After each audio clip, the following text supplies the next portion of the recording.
Bab 266 Kota Petualang dan Kota Terkubur. Nama, sistem fusi saya, menggabungkan 1000 ayam di awal penulis, Snow Over atau Sun Hills. Plus mematikan mengatur ulang, penerjemah, editor terjemahan Endless Fantasy, terjemahan Endless Fantasy. Berderit, berderit, kereta kuda melaju di jalan berkerikil yang diapit oleh pepohonan yang menjulang tinggi. Pepohonan itu jauh lebih rendah daripada pohon-pohon tingkat platinum atau bahkan berlian di Gunung Creation. Tidak ada buah ajaib di batang pohon yang bisa digunakan untuk naik ke tingkat emas. Mereka tampak biasa saja. Musim dingin telah berakhir, masih ada es dan salju di tanah yang belum mencair sepenuhnya, sehingga sulit untuk berjalan di jalan. Akan sangat bagus jika Gunung Creation telah mengaspal rute ke berbagai desa di kerajaan. Paling tidak, jalan raya akan lebih mudah untuk dilalui. Aku bahkan bisa mengenakan biaya kepada mereka. Watson bersandar di jendela kereta, menikmati pemandangan di luar. Dia menguap karena bosan. Tentu saja, dia tahu itu tidak mungkin karena perbatasan adalah wilayah kekuasaan Sylvan. Dia dapat mengintegrasikan perbatasan ke Gunung Creation atas persetujuan Sylvan. Namun, berbeda di luar perbatasan. Wilayah kekuasaan raja terletak di luar perbatasan. Seseorang pasti akan melaporkannya jika dia berani menggabungkan wilayah itu tanpa izin raja. Pasukan raja akan menunggu kedatangannya. Kota pertama yang akan mereka capai adalah Kota Baja, bagian dari wilayah kekuasaan raja. Jaraknya sekitar 2 hari dari perbatasan. Julukan lain untuk tempat itu adalah Kota Petualang. Dinamakan demikian karena kota itu dipenuhi penjelajah. Sebagian besar petualang legendaris di hutan berkabut berasal dari sana. Selain perbatasan, sebagian besar dari mereka bersedia pergi ke satu tempat lain di luar Kota Baja, itu adalah reruntuhan yang bernama Labirin Kota Bawah Tanah.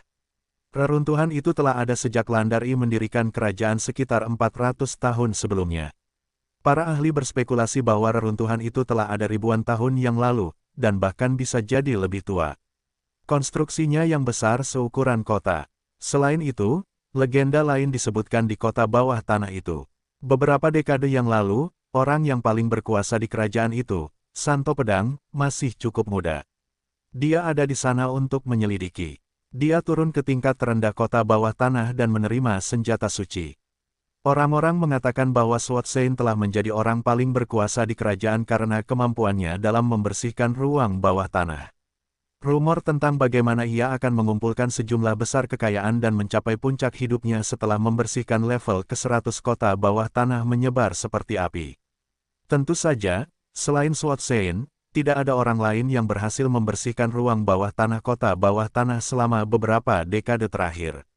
Setiap level memiliki banyak binatang ajaib, dan mereka dapat beregenerasi setelah beberapa waktu.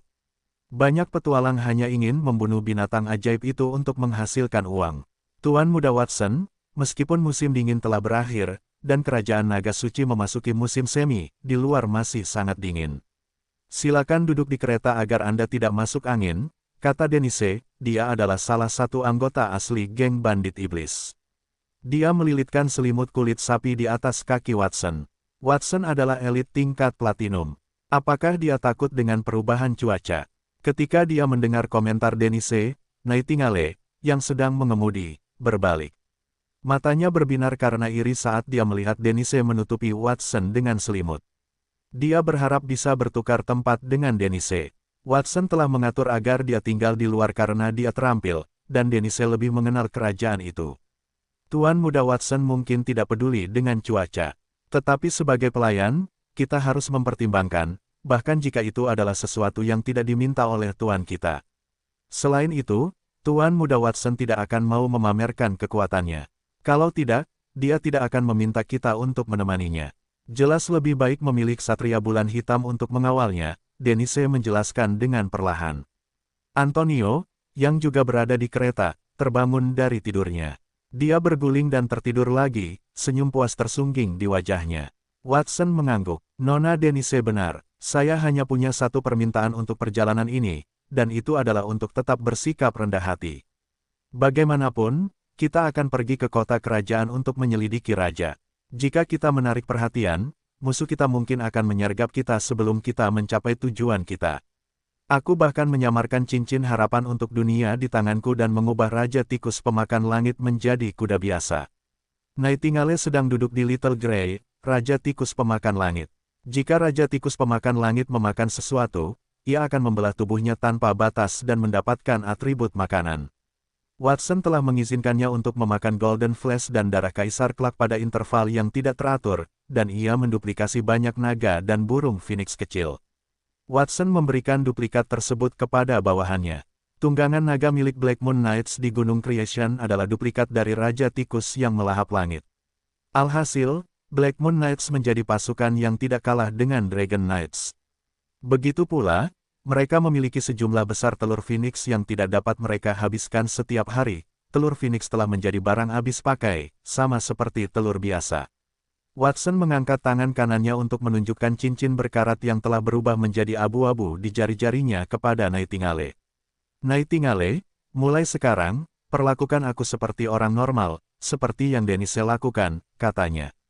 Aku mengerti. Nightingale mengerutkan bibirnya dan mengalihkan perhatiannya kembali ke jalan. Watson membungkus dirinya dengan selimut dan berpura-pura takut kedinginan saat bertanya, "Nona Denise, kita sudah meninggalkan perbatasan selama setengah hari, dan kita tidak jauh dari kota pertama yang akan kita kunjungi. Ceritakan semua yang perlu aku ketahui tentang kerajaan itu sebelum kita sampai di kota baja." Denise berdeham. Dia mulai menjelaskan, kerajaan naga suci itu luas dan menempati area tengah seluruh benua. Jutaan kilometer tanah mengandung puluhan juta orang. Tentu saja, tanaman yang ditanam di tanah itu tidak cukup untuk dimakan. Setiap tahun, petani mati karena kelaparan. Beberapa tahun yang lalu, kerajaan itu bahkan mengalami kelaparan, dan banyak orang meninggal. Denise menelan ludah dan berdeham. Kerajaan naga suci itu besar dan menempati bagian inti seluruh benua, katanya. Puluhan juta orang menghuni jutaan kilometer persegi tanah. Tentu saja, tanaman yang ditanam di tanah itu tidak mencukupi. Setiap tahun, petani binasa karena kelaparan. Beberapa tahun yang lalu, kerajaan itu mengalami kelaparan, dan banyak orang meninggal. Suara Denise lembut saat mengatakan itu. Dia tampak sedang memikirkan kehidupan yang indah di Gunung Penciptaan. Setiap orang punya cukup makanan, tetapi ada juga terlalu banyak sumber daya untuk dibagikan. Mereka terpaksa berkumpul di langit. Itu jauh lebih unggul daripada daerah lain di kerajaan. Pertama, izinkan saya menjelaskan struktur kerajaan. Keluarga kerajaan memerintah wilayah itu, dengan raja memegang kekuasaan paling besar. Tahta suci membantunya, jadi kerajaan naga suci adalah monarki konstitusional dengan otoritas ilahi. Tanya Watson, otoritas ilahi. Denise tidak begitu mengerti dua kata benda yang diucapkan Watson, tetapi dia bisa mengerti. Secara kasar apa yang dimaksud Watson, jadi dia mengangguk. Tentu saja, Tuan Muda Watson benar. Raja tidak memiliki kedaulatan penuh atas kerajaan naga suci. Tahta suci, yang percaya pada dewa, memegang setidaknya setengah dari kekuasaan. Mereka dulu menyembah iblis primordial dan kultus iblis. Kemudian, mereka mulai percaya pada dewa cahaya yang menciptakan alam semesta. Para pendeta tahta suci menggunakan kekuatan iman. Itu adalah kekuatan yang terpisah dari sihir dan aura tempur. Kekuatan itu terbagi menjadi dua bagian, berkah dan kutukan. Kekuatan itu dianggap sebagai salah satu sistem pelatihan utama Holy Dragon Kingdom. Utama, aku belum pernah mendengarnya di perbatasan. Watson mengusap dagunya. Ada 4 sistem kekuatan di dunia itu, prajurit, penyihir, pemanah, dan pendeta. Yang paling umum di perbatasan adalah prajurit dan penyihir. Pemanah dan pendeta bahkan lebih sedikit jumlahnya. Hanya kota seperti Monty Town yang memiliki gereja, dan gereja itu cukup sederhana. Mungkin kebencian Sylvan terhadap gereja bermula dari kematian mengerikan saudarinya sebagai pemimpin kultus iblis wanita. Mungkin dia tidak ingin raja mengetahui rahasia kecilnya karena penyusupan gereja. Oleh karena itu, hanya ada sedikit gereja dan bahkan lebih sedikit pendeta di dekat perbatasan. Watson mengangguk pada Denise setelah berpikir sejenak, memberi isyarat padanya untuk melanjutkan. Seluruh kereta berguncang, mendorong Watson untuk bergumam, apa yang terjadi. Dia melirik keluar jendela. Pepohonan di luar jendela telah lenyap, digantikan oleh cekungan besar. Banyak bangunan kuno yang lapuk berdiri di cekungan itu, dan mustahil untuk membedakannya. Lari, lari. Sekelompok 4 petualang bergegas keluar dari bangunan yang lapuk, berlumuran darah. Beberapa kadal besar dengan sisik merah cerah ada di belakang mereka. Mulut mereka memuntahkan api panas saat mereka mengejar orang-orang itu. Arthur, ini semua salahmu. Kita baru sampai di lantai 10, tapi kau bersikeras untuk turun ke lantai 11 hari ini. Monster di lantai 11 adalah kadal api tingkat perak.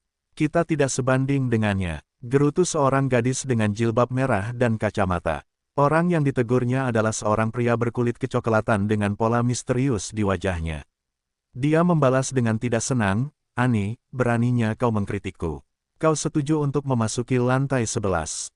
Baiklah, Arthur, Annie, berhentilah berdebat. Yang terpenting sekarang adalah melarikan diri dari kadal api tingkat perak itu. Ada batasan misterius di luar penjara bawah tanah. Mereka tidak bisa mengejar kita melewati area tertentu. Pemimpin tim adalah seorang pendekar pedang setengah baya dengan rambut kuning, sosok tinggi dengan bekas luka di wajahnya. Dia tampaknya adalah pemimpin tim petualang itu. Yang mengejutkan adalah pendekar pedang itu memegang pedang dua tangan yang langka di tangannya, dan kedua pedangnya bersilangan dalam lengkungan yang indah. Dia nyaris berhasil menghalangi cakar kadal api yang menamparnya dengan ganas. Bang! Dengan suara teredam, pria jangkung berambut kuning itu mundur lebih dari 10 meter dan berteriak, Leon, beri aku dukungan. Yang mulia Baldur, Dewa Cahaya, hambamu yang taat Leon mempersembahkan imannya kepadamu. Tolong tunjukkan belas kasihan dan berkati dia sehingga keberanian dan kekuatannya dapat ditingkatkan. Leon adalah pria termuda dalam kelompok itu. Dia berambut hitam dan berwajah tampan, dan dia mengenakan pakaian unik tahta suci.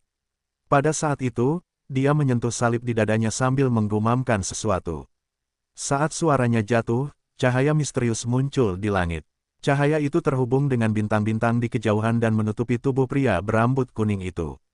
Bayangan dewa kuno dengan roda cahaya di punggungnya muncul di atas kepalanya. Itu langsung meningkatkan kecepatan dan kekuatannya secara signifikan.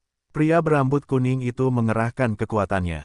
Dia menjentikkan cakar kadal api itu dengan kedua pedangnya dan menggali batu besar dari tanah. Dia melemparkannya ke belakangnya sebagai penghalang. Raung! Beberapa kadal api menggunakan cakar mereka untuk menghancurkan batu. Debu yang hancur menghalangi pandangan mereka, mereka menggelengkan kepala. Ketika mereka mendongak lagi, para petualang telah meninggalkan bangunan misterius itu. Namun, kadal api tidak mau menyerah. Setelah mereka berputar-putar sebentar, mereka memasuki lubang besar di bawah bangunan kuno itu. Fiuh, akhirnya kita lolos. Kita hampir mati. Sepertinya kita seharusnya tidak menjelajah ke sana. Kita seharusnya tetap di tingkat ke-10 saja. Setelah mereka melarikan diri, gadis muda itu, Annie, duduk di tanah. Dia melepas kacamata di wajahnya dan terengah-engah. Semua ini berkat Kapten Clyde. Kalau bukan karena Kapten yang menghalangi laju kadal api raksasa itu ke arah kita, kita pasti akan mendapat masalah. Pria berotot, Arthur, yang wajahnya penuh pola, juga ikut duduk.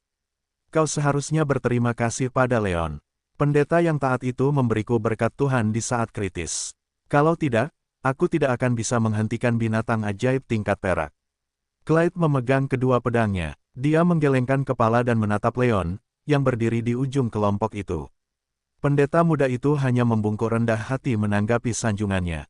Bagaimanapun, kapten dan pendeta itu sangat berguna tadi. Orang yang paling tidak berguna adalah Arthur. Dia sama sekali tidak bisa membantu dan hampir membuat kita terbunuh. Gadis muda itu, Annie, cemberut. Ketika dia mengatakan itu, Arthur langsung marah. Dia membalas, Annie, apa yang kau katakan? Apa yang kau lakukan selama pelarian kita tadi? Hak apa yang kau miliki untuk mengkritikku? Aku seorang gadis. Sebagai seorang pria, tidakkah kau merasa tidak berguna membandingkan dirimu denganku? Apa kau ingin bertarung? Clyde mengerutkan kening dan ingin mengatakan sesuatu saat ia melihat Annie dan Arthur hendak memulai pertarungan. Namun, pada saat itu, sebuah suara muda bergema dari suatu tempat di dekatnya. Permisi, kami sedang dalam perjalanan dari perbatasan. Kami ingin pergi ke kota Baja untuk berbisnis. Apakah tidak apa-apa jika kami memintamu untuk memimpin jalan? Para petualang mengangkat kepala mereka dan melihat sebuah kereta kuda berhenti di depan mereka. Kereta itu tampak sederhana, ditarik oleh seekor kuda hitam biasa. Namun, pengemudinya tidak tampak seperti orang biasa. Kereta itu adalah seorang wanita cantik dengan rambut hitam sebahu dan mata yang dalam. Wajahnya sehalus patung, dan sosoknya bahkan lebih menggerahkan. Arthur dan Annie tanpa sadar menghentikan pertengkaran mereka saat mereka melihat orang yang mengemudikan kereta kuda itu. Mata Arthur sedikit kosong saat ia melirik wanita cantik di dalam kereta kuda itu. Bahkan Clyde dan Leon melirik beberapa kali lagi ke arah wanita cantik berambut hitam itu. Teman-teman, apakah kalian mendengar apa yang baru saja kukatakan? Jika tidak, akan kuulangi lagi. Aku ingin pergi ke kota baja. Sebagai hadiah karena telah mengawalku, akan kuberikan kalian masing-masing 1 koin perak. Pada saat itu, pintu kereta terbuka. Watson turun dari kereta dengan dompet di tangannya, Denise mengikutinya dari belakang. Dampaknya pada tim petualang jauh lebih signifikan ketika mereka berdua keluar. Wajah Denise ditutupi sisik yang menyerupai ular, itu bukan kejutan karena dia adalah mantan anggota kerajaan elf dan ras elf api. Mata dan rambutnya berwarna merah menyala, penuh dengan warna-warna eksotis. Dia tidak seperti Nightingale, namun sama cantiknya. Tim petualang terpesona oleh 2 bentuk kecantikan yang berbeda. Pada saat yang bersamaan, mereka dikejutkan oleh pemuda berpakaian bagus itu. Dia mampu memikat 2 wanita cantik dan seorang peri untuk menemaninya. Jelas, pemuda itu bukan orang biasa. Kamu bilang kamu dari perbatasan. Dari mana sebenarnya kamu berasal? Selain itu, kamu akan pergi ke kota baja. Mengapa kamu ingin kami mengawalmu? Clyde tidak langsung setuju dengan permintaan Watson. Sebaliknya, dia dengan hati-hati menanyakan permintaan itu. 1 koin perak per orang sudah pasti cukup untuk mengawal mereka ke kota baja. Itu bukan perdagangan kecil, anggota timnya hanya tingkat perunggu. Mereka tidak akan mendapatkan 1 koin perak pun meskipun mereka memburu binatang ajaib tingkat perunggu di kota bawah tanah setiap hari. Namun, Watson telah muncul dan mengatakan bahwa dia ingin mempekerjakannya. Berdasarkan naluri petualangnya, dia merasa ada yang tidak beres. Karena Watson ingin berdagang, mengapa dia tidak membawa pengawal bersamanya? Lebih jauh lagi, hanya ada 1 kereta, tetapi tidak ada satupun dari mereka yang membawa barang di dalamnya. Dia tidak berpikir bahwa Watson tampak seperti seorang pedagang. Sederhana saja, aku hanya lewat dan melihatmu lolos dari rahang monster tingkat perak. Keterampilanmu tidak buruk, jadi aku ingin mempekerjakanmu. Jika kamu tidak bersedia, pura-pura saja aku tidak mengatakan apa-apa. Setelah Watson mengatakan itu, dia memasukkan kembali kantong uang itu ke sakunya, berbalik, dan hendak pergi. Tunggu sebentar, siapa yang bilang kita tidak mengambil pekerjaan itu? Kapten Clyde, kita memasuki lantai 11 dengan gegabah, dan binatang ajaib tingkat perak telah mengejar kita sepanjang hari. Jadi, kita bahkan tidak mendapatkan bahan apapun yang seharusnya kita dapatkan. Jika kita tidak mengambil pekerjaan ini, kita akan berada dalam masalah untuk waktu yang lama. Gadis muda itu, Annie, menarik lengan Clyde saat dia menatapnya. Ya, Kapten, kami hanya mengawal mereka ke kota baja. Tidak ada bahaya di sana, kata Arthur, dan bahkan Leon pun mengangguk. Wajah Clyde berubah ketika anggota timnya mendesaknya.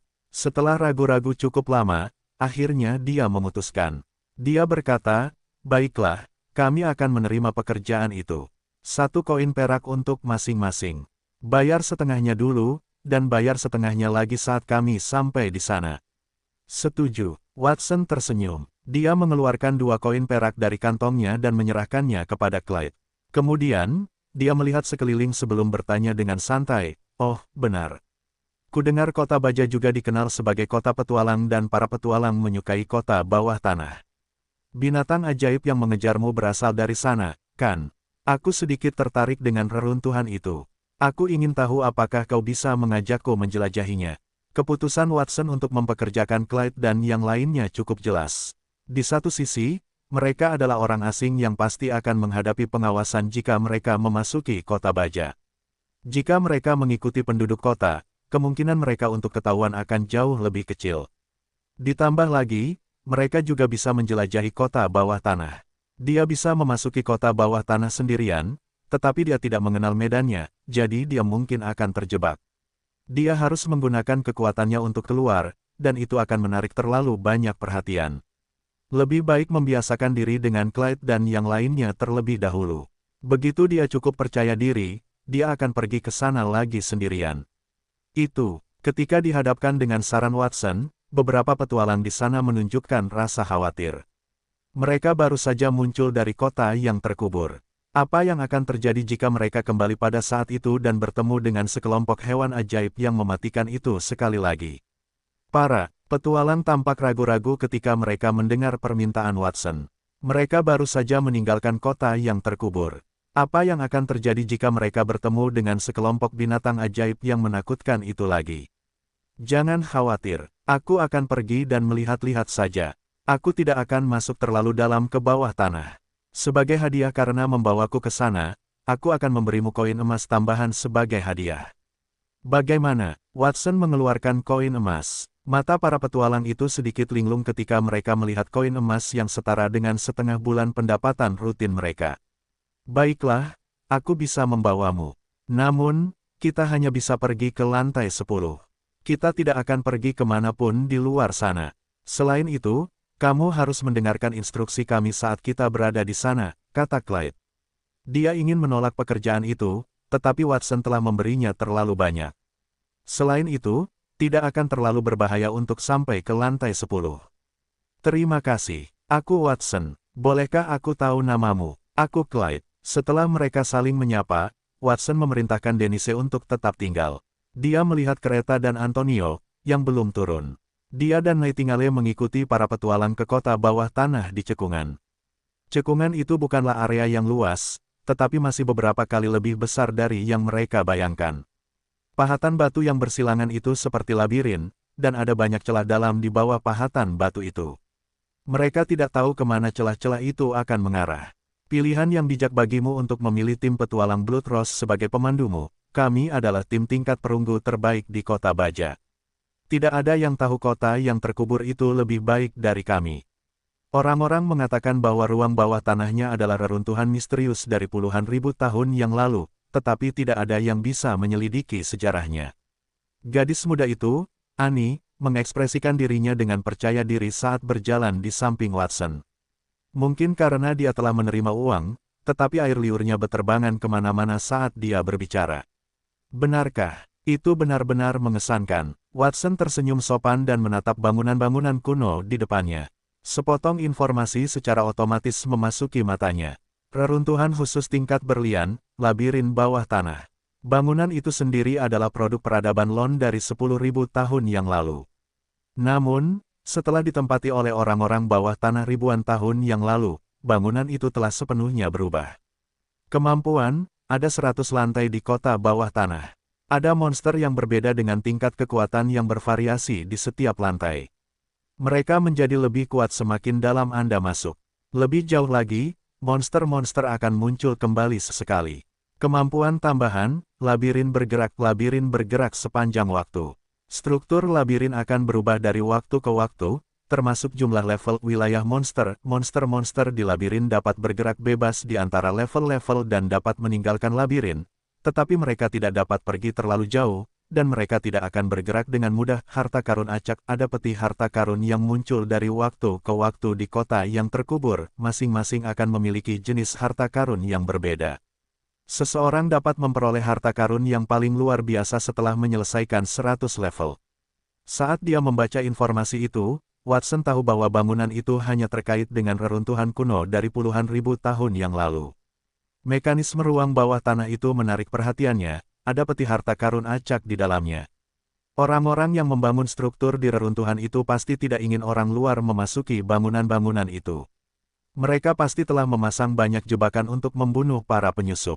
Namun, ruang bawah tanah itu berbeda. Sepertinya para petualang itu terpikat ke sana oleh janji peti harta karun. Sementara Watson berpikir, kedua petualang, Clyde dan Leon, menjelajahi setiap bangunan kuno sementara Arthur berlari ke arah Nightingale untuk menjilatnya. Nona cantik, ruang bawah tanah itu berbahaya. Cari aku jika kau menghadapi bahaya, aku akan melindungimu. Aku orang terkuat di seluruh tim, ya, selain kapten. Aku seorang prajurit tingkat perunggu, kata Arthur sambil mengutak-atik posenya. Dia memamerkan otot-ototnya, yang membuat Nightingale terdiam. Nightingale adalah elit tingkat platinum. Ketika seorang prajurit tingkat perunggu memamerkan kekuatannya di depannya, dia merasa seperti melihat seekor semut yang membanggakan kekuatannya di depan seekor gajah. Sayangnya, Watson telah menyuruhnya untuk tetap bersikap rendah hati, dia hanya bisa menahannya. Arthur, jangan bertingkah konyol di depan tamu kita. Jika kamu membuat mereka takut dan mereka berhenti berbisnis dengan kita, apakah kamu akan mengganti kerugian kita? Annie melihat ketidaksenangan Nightingale, dia menarik telinga Arthur untuk membawanya pergi. Jika kamu punya waktu, mengapa kamu tidak membantu Kapten untuk mempelajari pintu masuk untuk menemukan yang terbaik bagi kita untuk digunakan? Aku sudah menemukan tempat yang cocok. Clyde berhenti di depan sebuah gedung dan mengamatinya selama lebih dari 10 menit. Saat dia berjongkok, dia menunjuk ke ruang kosong di bawah kakinya dan berkata, "Tuan Muda Watson, jangan salahkan aku karena membuang-buang waktu. Struktur kota bawah tanah berubah sesekali. Bahkan jika kita masuk dari pintu masuk yang sama, kita mungkin berakhir di tempat yang berbeda. Selain itu, beberapa bagian labirin sangat berbahaya, jadi kita harus mengidentifikasi arah gua-gua itu." Kapten Clyde memang seorang profesional. Ayo turun kalau begitu. Watson mengangguk saat dia memasuki gua bersama Clyde dan yang lainnya. Gua itu memanjang ke bawah secara diagonal, kedalamannya lebih dari 10 meter. Orang akan merasa lembab dan dingin saat memasukinya. Cik, gelap, tetapi samar-samar mereka bisa mendengar suara sesuatu yang merangkak. Tentu saja, kegelapan itu tidak berarti apa-apa bagi Watson karena dia telah menguasai mantra tingkat berlian yang disebut penglihatan mutlak.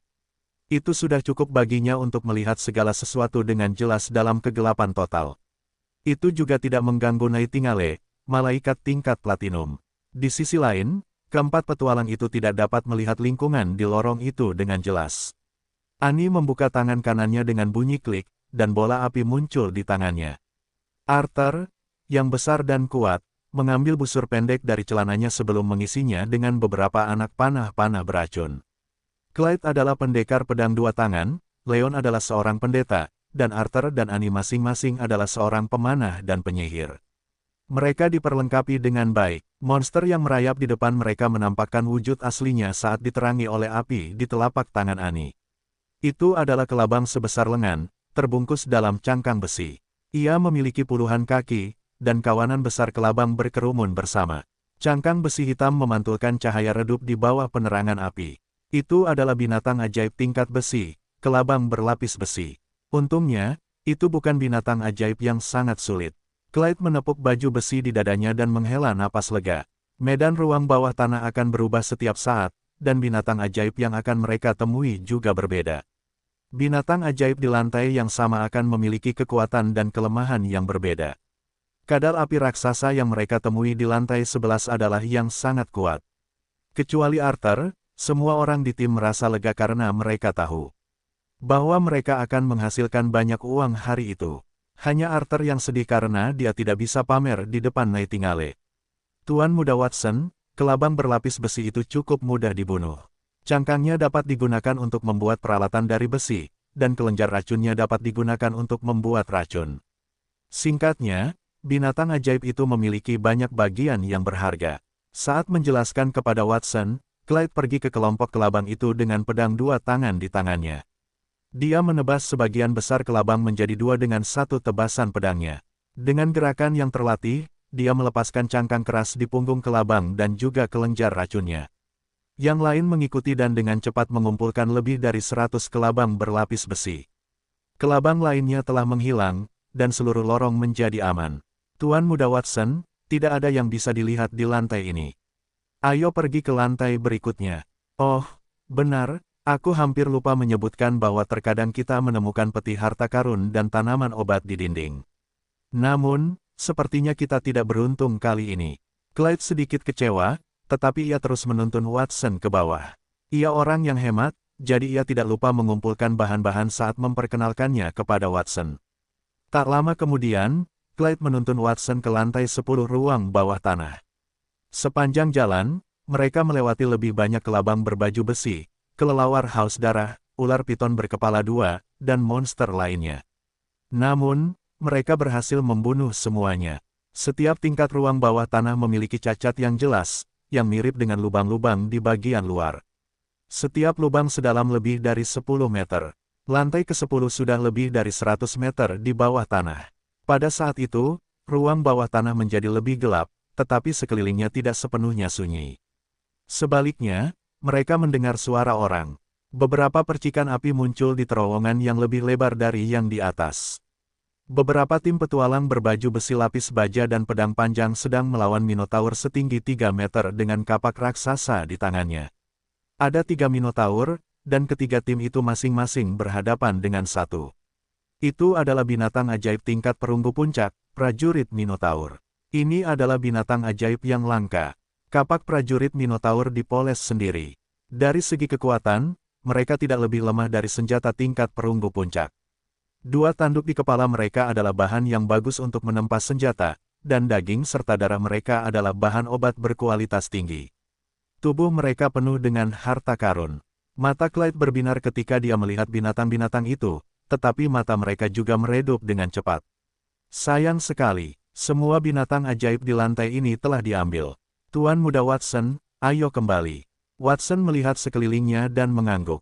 Sepanjang jalan, ia memiliki pemahaman awal tentang labirin bawah tanah. Monster-monster di setiap lantai berbeda, dan mereka semakin kuat semakin dalam mereka turun.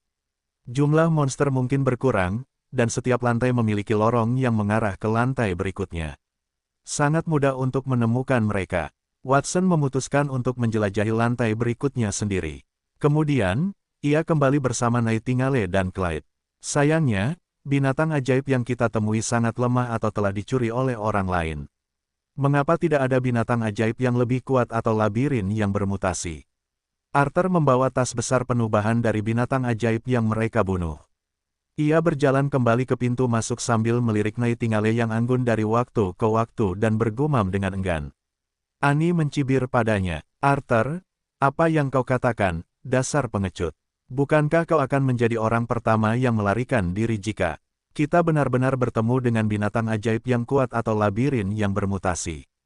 Begitu dia selesai berbicara, ledakan keras bergema dari terowongan sebelum seluruh terowongan bergetar hebat. Apa yang terjadi? Annie mengamati area itu dengan ketakutan. Ia melihat seluruh lorong berguncang, dan retakan muncul di tanah dan dinding di sekitarnya.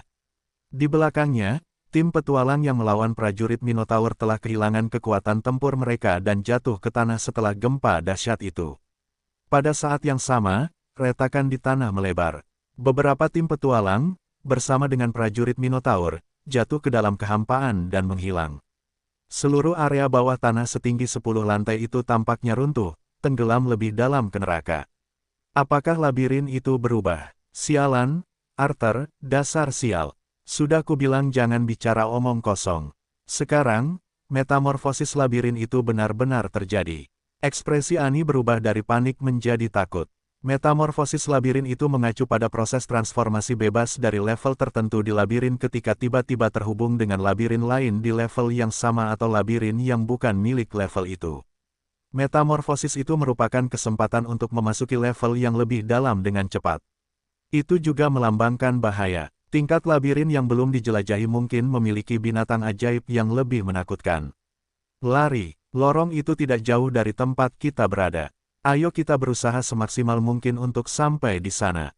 Clyde adalah yang paling tenang dalam kelompok itu. Dia berjaga di depan Watson dan Nightingale, menghancurkan batu-batu yang jatuh di atas kepala mereka. Arthur tidak berani mengatakan apapun lagi saat itu. Dia menutup mulutnya dan bergegas menuju lorong dengan kepala tertunduk. Sementara itu, Leon melantunkan doa misterius untuk menarik kekuatan tak terlihat dari langit agar turun ke semua orang di sana. Terima kasih, Tuhan, atas belas kasihan-Mu. Berkati semua orang dengan kecepatan. Itu adalah berkah yang dapat meningkatkan kecepatan semua orang secara signifikan. Watson juga memilikinya. Dia tampak aneh saat merasakan kekuatan berkah itu.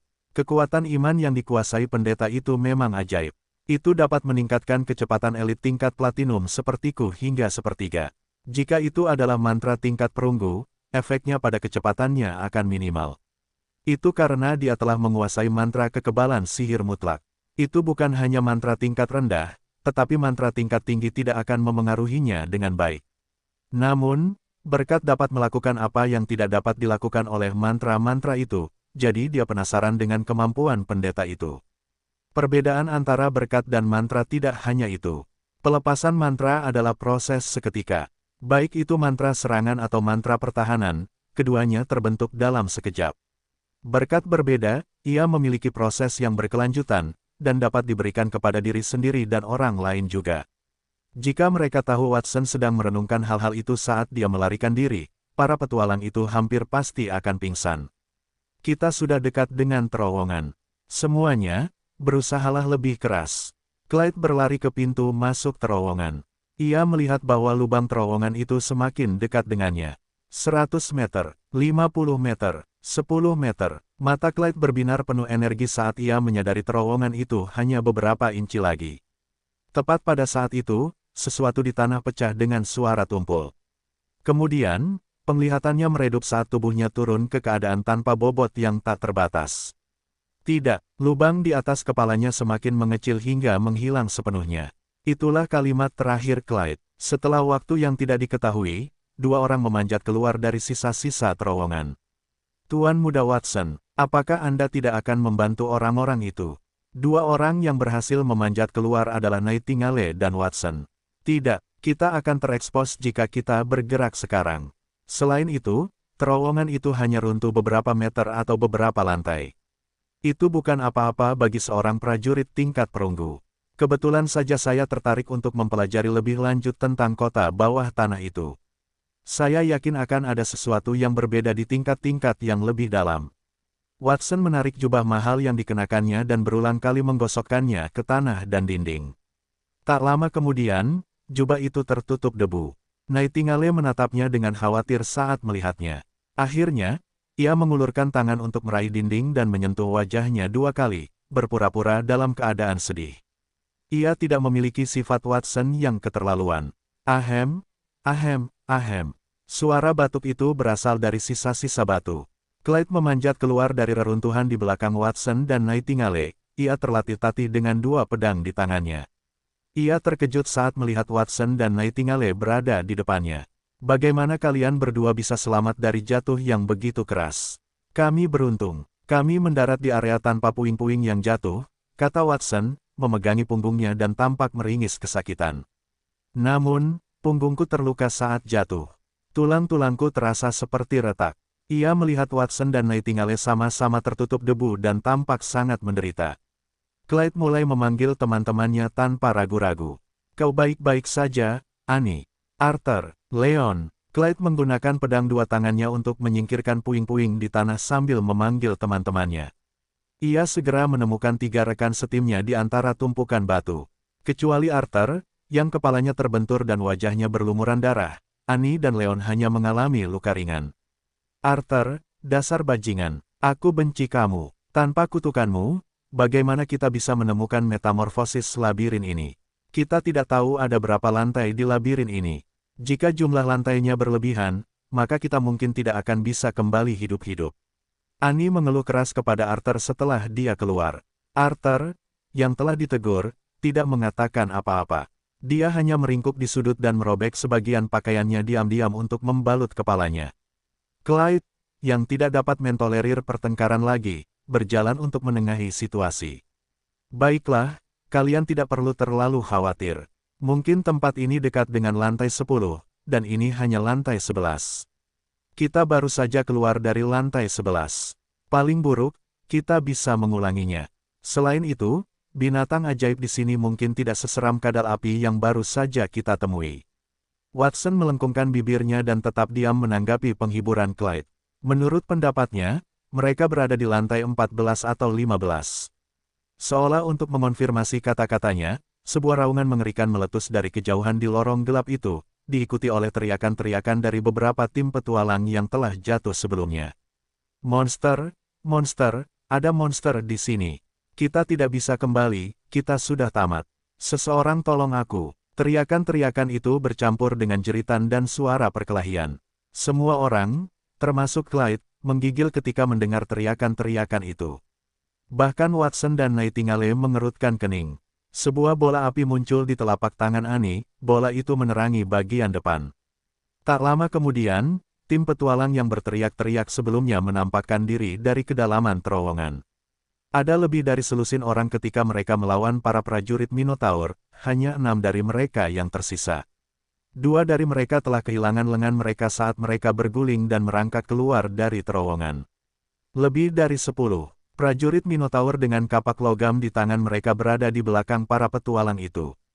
Arus udara tebal dan putih keluar dari lubang hidung para monster itu. Sepertinya para prajurit Minotaur berhasil melukai para petualang itu. Clyde menghela napas lega saat melihat binatang ajaib itu muncul dari terowongan. Monster-monster itu tetap konstan, menunjukkan bahwa jumlah mereka tidak berkurang secara signifikan. Dia menduga bahwa para petualang dan prajurit Minotaur telah binasa bersama. Para prajurit Minotaur berkulit tebal dan merupakan yang pertama bangun, itulah sebabnya mereka menderita kerugian yang sangat besar. Tentu saja, meskipun para prajurit Minotaur adalah binatang ajaib tingkat perunggu, melawan satu akan membutuhkan banyak prajurit dengan level yang sama. Namun, dia khawatir karena dia tidak tahu di mana mereka berada. Sepertinya peluangnya untuk bertahan hidup telah meningkat. Saat Clyde mempertimbangkan hal itu, salah satu prajurit Minotaur yang sedang menuju lokasi mereka tiba-tiba direnggut oleh tangan tak kasat mata. Ada suara sebelum kepala besar itu menghilang. Kemudian, mereka mendengar sesuatu mengunyah di udara. Apa itu? Wajah Clyde menegang, dan dia memucat. Dia menatap kosong ke terowongan di udara. Dengan bantuan api di tangan Annie, dia samar-samar bisa melihat mata yang tidak memiliki bagian putih di atas terowongan. Kemudian, dia melihat mulut dengan gigi tajam. Mereka saling bergesekan seolah-olah siap memakan seseorang. Dalam ingatan Clyde, hanya ada satu jenis binatang ajaib dengan banyak mata. Itu adalah sesuatu yang dia dengar saat minum dengan petualang kuat lainnya di kota baja. Penjelajah perkasa itu berkata bahwa dia melihat binatang ajaib yang menakutkan dan menjijikkan saat dia menjelajahi kota bawah tanah. Seluruh tubuhnya ditutupi mata, dan dia menjuluki binatang ajaib itu sebagai monster bermata jahat, dan itu adalah monster tingkat emas. Binatang ajaib tingkat emas, monster bermata jahat. Atribut, air, kegelapan. Kemampuan, rantai void dapat menjebak satu atau lebih musuh dan mentransfer kerusakan yang diterima ke musuh. Spirit Whip, mata jahat mengeluarkan sihir gelap untuk memberikan kerusakan jiwa ke musuh. Lock Arc Lightning, memberikan kerusakan petir skala besar yang tidak dapat dihindari. Disintegration Rise mengeluarkan sihir gelap untuk menghancurkan semua materi dan memberikan kerusakan tingkat emas. Lubang hitam kecil menciptakan lubang hitam kecil yang menyerap semua serangan dan memberikan kerusakan tingkat emas.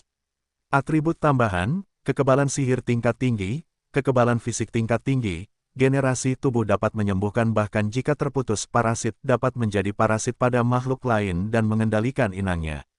Watson menatap ke depan saat atribut monster itu muncul di matanya. Kemampuan monster itu cukup kuat. Itu dianggap salah satu yang terbaik, bahkan di antara binatang buas tingkat emas. Itu tidak kalah dengan chimera tingkat emas yang pernah kubuat sebelumnya. Tapi kelihatannya terlalu menjijikkan. Aku tidak menyukainya. Dia memasuki kota bawah tanah karena dia ingin melihat apa yang ada di bagian terdalamnya. Di sisi lain, dia juga ingin melihat apakah ada binatang ajaib yang cocok di sana. Dia ingin menangkap mereka dan membiarkan Raja Tikus Pemakan Langit melahap mereka. Kemudian, dia bisa memperkaya berbagai binatang ajaib di gunung. Pada saat itu, satu-satunya binatang ajaib di gunung adalah Golden Flash, Kaisar Clark, dan Raja Tikus Pemakan Langit. Pilihannya agak terlalu sedikit. Lagi pula, kota baja tidak terletak di perbatasan. Karena dia tidak bisa menyatu dengan kota bawah tanah, dia terpaksa menggunakan metode itu. Tentu saja, dia tidak mempertimbangkan monster bermata besar di depannya. Sementara dia berpikir, monster bermata jahat di terowongan meluncurkan serangan lain. Mata besar mulai jatuh, satu demi satu. Lapisan tipis kelopak mata hitam menutupi mata, dan bagian belakang mata terhubung melalui saraf kecil. Luka saraf itu menari-nari di udara, melilit leher seorang anggota tim petualang yang berusaha melarikan diri. Sensasi licin itu menyebabkan anggota tim petualang itu berteriak, tetapi ia segera kehilangan kemampuannya untuk melakukannya juga. Darah mengalir di sekujur tubuhnya akibat saraf panjang dan tipis yang melilit lehernya. Anggota tim petualang itu tergantung di udara. Kematian seorang anggota tim petualang membuat yang lain, yang mencoba melarikan diri, semakin gila. Sayangnya, meskipun mereka menggunakan semua anggota tubuh mereka, mereka tidak secepat monster bermata jahat itu. Sebuah bola mata jatuh di kepala anggota tim petualang lainnya. Namun, monster bermata jahat itu tidak mencekiknya sampai mati. Sebaliknya, ia menggunakan mulut besar yang tumbuh di sekitar bola mata itu untuk menggigit kepala petualang itu. Selain itu, Mata hitam abu-abu itu menembakkan garis-garis cahaya hitam pekat saat terbang di udara. Itu adalah mantra atribut gelap tingkat emas, Disintegrating Light. Segala sesuatu yang bersentuhan dengan cahaya itu, baik batu atau tubuh manusia, akan hancur menjadi pecahan-pecahan kecil. Cahaya yang sangat terang menyambar petualang lain, dan retakan terbentuk di sekujur tubuhnya. Dia berusaha keras untuk mengulurkan tangan kanannya, tetapi tubuhnya hancur menjadi debu bahkan sebelum dia bisa berteriak ketakutan. 4 dari 6 petualang itu langsung dibantai, hanya menyisakan 2 orang yang selamat berlumuran darah. Mereka berjuang untuk merangkak di depan Clyde dan yang lainnya, mereka berteriak minta tolong. Selamatkan kami, Pak. Tanpa menunggu tanggapan Clyde, Arthur, yang bersembunyi di belakang mereka, bergegas maju dan menendang tangan rekan satu timnya. Apa yang kau lakukan, Arthur? Clyde mendapatkan kembali ketenangannya dan berteriak dengan agresif. Kapten, kedua orang itu terluka parah. Bahkan jika kita menyelamatkan mereka, mereka mungkin tidak akan selamat. Kenapa kita tidak tinggalkan mereka di sini dan gunakan mereka sebagai umpan? Kita masih punya kesempatan untuk kabur. Arthur menelan ludahnya, memalingkan mukanya dari 2 petualang putus asa di depannya. Keengganan di matanya dengan cepat berubah menjadi tekad. Pada saat yang sama, dia berbalik untuk melihat Watson dan Nightingale. Bukan hanya mereka, kita juga punya 2 orang asing yang membayar kita untuk memasuki ruang bawah tanah. Jika mereka tidak bersikeras memasuki ruang bawah tanah, kita tidak akan menemui metamorfosis labirin. Aku sarankan kita simpan mereka di sini juga. Idenya sangat sederhana. Semakin banyak orang yang bisa mereka gunakan sebagai umpan, semakin besar peluang mereka untuk bertahan hidup. Menggunakan kita sebagai umpan, itukah yang kalian semua pikirkan? Watson tampak geli dan menghentikan Nightingale, yang hendak mengatakan sesuatu. Meskipun Nightingale tidak mengatakan apa-apa, dia melihat ekspresi Arthur semakin dingin. Seolah-olah dia sedang melihat orang mati. Binatang ajaib di depannya hanya tingkat emas. Dia bahkan tidak membutuhkan Tuan Muda Watson untuk menghadapinya. Dia tidak marah ketika binatang ajaib itu membunuh orang lain karena dia adalah pembunuh yang tidak berperasaan. Namun, dia marah dengan sikap Arthur. Dia ingin menyelamatkan sekelompok orang itu, tetapi dia berubah pikiran.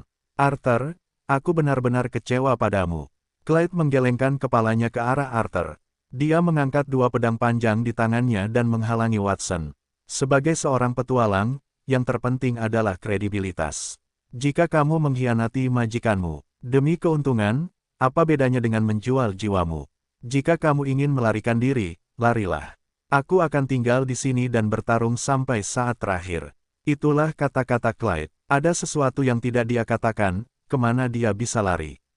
Cakupan monster mata jahat meliputi seluruh bagian. Lebih baik melawan monster itu, peluang mereka untuk bertahan hidup lebih tinggi. Aku mendukung keputusan Kapten, Arthur. Kaulah yang mengatakan bahwa akan bagus jika ada perubahan di labirin. Sekarang setelah ada perubahan di labirin, kau malah menyalahkan orang lain. Apakah kau seorang pria? Annie juga berdiri di samping Clyde. Dia mengangkat telapak tangannya. Api yang telah digunakan untuk penerangan telah berubah menjadi seukuran kepala manusia. Semburan bunga api oranye meledak darinya, itu tampak sangat mematikan. Leon tidak mengatakan apa-apa. Dia menyeret 2 petualang yang terluka ke samping dan mulai berdoa untuk memberikan berkat Tuhan untuk meringankan rasa sakit mereka. Ekspresi kedua petualang itu menjadi sedikit lebih tenang saat mereka pulih dari ketakutan dan kesedihan mereka. Mereka mengungkapkan rasa terima kasih mereka dengan lantang. Kami adalah anggota tim petualang pedang suci di Kota Baja. Pemimpin kami adalah pendekar pedang paling terkenal di kerajaan. Jika kami berhasil keluar dari sini hidup-hidup, kami akan melaporkannya kepada pendekar pedang dan mengucapkan terima kasih kepada kalian berdua. Kalau begitu, kami harus menunggu sampai kami keluar dari sini hidup-hidup. Clyde meraung marah dan tiba-tiba melangkah maju. Kedua pedang di tangannya mengeluarkan cahaya pedang berbentuk salib. Teknik pertempuran tingkat perunggu, Cross Square Cut. Cahaya pedang berbentuk salib itu ditutupi dengan lapisan tebal aura pertempuran atribut angin. Itu telah berubah menjadi angin puyuh yang kuat dan menyapu melewati lorong lebih dari 10 meter di depannya. Gerakan itu menghancurkan bebatuan di tanah. Mantra tingkat perunggu, Explosive Flame. Annie segera mengikutinya dengan serangannya sendiri. Bola api seukuran kepala manusia menyatu dengan cahaya pedang dalam bentuk salib untuk menciptakan lapisan api untuk angin puyuh yang bersiul. Angin puyuh api bersinar terang saat menerangi seluruh gua. Leon juga tidak tinggal diam. Dia mengucapkan Blessing of God untuk membuat serangan Clyde dan Arthur lebih kuat. Sialan, Arthur mengutuk sebelum ia bergabung dalam pertarungan. Panah di tangannya melesat bagai kilat. Bola mata monster bermata jahat itu, yang sedang mendekat ke arah Clyde dan hendak mengucapkan mantra, terpaksa menyusut kembali. Bola mata, monster bermata jahat itu, yang bergerak maju ke arah Clyde dan hendak mengucapkan mantra, terpaksa ditarik kembali.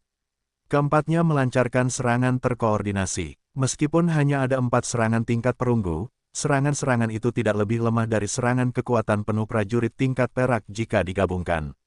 Namun, serangan seperti itu akan sia-sia jika berhadapan dengan makhluk bermata jahat itu. Serangan keempat orang itu mulus dan terkoordinasi. Meskipun hanya ada 4 serangan tingkat perunggu, jika digabungkan, serangan itu tidak lebih lemah dari serangan kekuatan penuh seorang prajurit tingkat perak. Namun, serangan seperti itu tidak berguna di depan monster bermata jahat itu. Bola mata abu-abu gelap monster bermata jahat itu bersinar dengan cahaya ungu. 4 rantai ungu terbang keluar dan mendarat seperti kilat pada Clyde dan 3 anggota lainnya. Sebuah tornado yang menyala-nyala menyapu tubuh monster bermata jahat itu.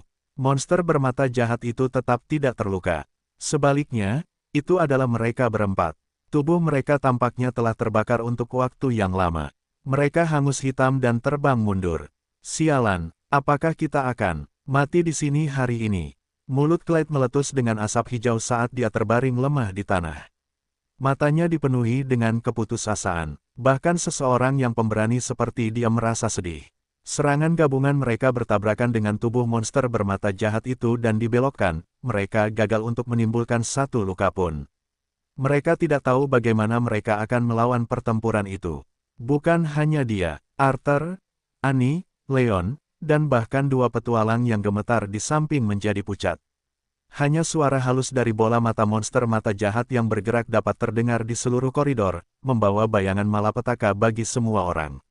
Desah, aku tidak ingin bergerak. Sebuah suara lembut bergema di seluruh terowongan tepat ketika semua orang mengira mereka sudah mati. Kemudian, mereka menyaksikan remaja itu, yang telah mempekerjakan mereka, mengambil langkah lemah ke depan dan mengucapkan 3 kata kepada monster bermata jahat yang bersembunyi di dinding. Turun sekarang. Adegan berikutnya mengejutkan mereka. Monster bermata jahat yang dapat menghancurkan mereka sepenuhnya gemetar dan menjerit ketakutan. Tubuhnya terus menyusut hingga menjadi bola mata manusia seukuran kepala dengan tentakel di sekitarnya. Ia mendarat di depan Watson. Kemudian, Watson melangkah maju dan menghancurkan bola mata.